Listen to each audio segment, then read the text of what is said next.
বাস্তব সংখ্যা শিখতে গেলে আমাদের অঙ্ক এবং সংখ্যা সম্পর্কে ধারণা থাকতে হবে। অঙ্ক কাকে বলে? আসো অঙ্ক সম্পর্কে বুঝি। সংখ্যা প্রকাশের চিহ্ন বা প্রতীককে অঙ্ক বলে। সংখ্যা প্রকাশের চিহ্ন বা প্রতীককে অঙ্ক বলে। মোট অঙ্কের সংখ্যা হলো 10টি, 0 থেকে 9 পর্যন্ত। 0, 1, 2, 3, 4, 5, 6, 7, 8, 9, এই যে 10টি, এই 10টি হলো অঙ্ক। তো অঙ্ক হলো মোট 2 প্রকার, একটা হলো সার্থক অঙ্ক, অর্থাৎ 1 থেকে 9 পর্যন্ত এই 9টা হলো সার্থক অঙ্ক, আর শুধুমাত্র 0 এটা হলো সহকারী অঙ্ক। তো এবার দেখি সংখ্যা কাকে বলে। সংখ্যা হলো এক বা একাধিক অঙ্ককে একত্রে সংখ্যা বলে। এক বা একাধিক অঙ্ককে একত্রে সংখ্যা বলে। যেমন 1, এই যে যেমন 0, 1, 2, 3, 4, 5, 6, 7, 8, 9, এগুলো হচ্ছে কি অঙ্ক, এগুলো হচ্ছে অঙ্ক।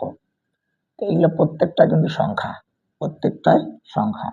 আবার এই 1 আর 2 যখন একসঙ্গে হবে এটা কি হবে? 12, এটাও একটা সংখ্যা। 3 আর 4 যখন একত্রে হবে 34, এটাও একটা সংখ্যা। শুধু 1 এটাও একটা সংখ্যা।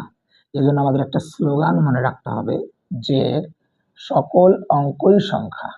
তার মানে এটা একটা অঙ্ক, এটাও সংখ্যা। আবার 1, 2, 3 এটা একটা সংখ্যা।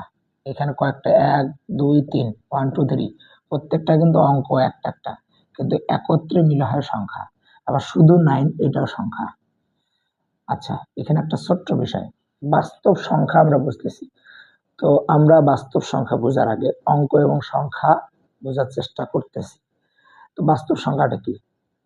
বাস্তব সংখ্যা হলো তোমার এই যে সংখ্যা, এই যে সংখ্যা, এই সংখ্যাই হলো 2 প্রকার, একটা আছে বাস্তব আর একটা আছে অবাস্তব।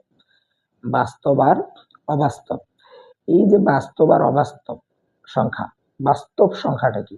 বাস্তব সংখ্যা হলো মূলদ এবং অমূলক সংখ্যাকে একত্রে বাস্তব সংখ্যা বলে। মূলদ এবং অমূলদ সংখ্যাকে একত্রে বাস্তব সংখ্যা বলে।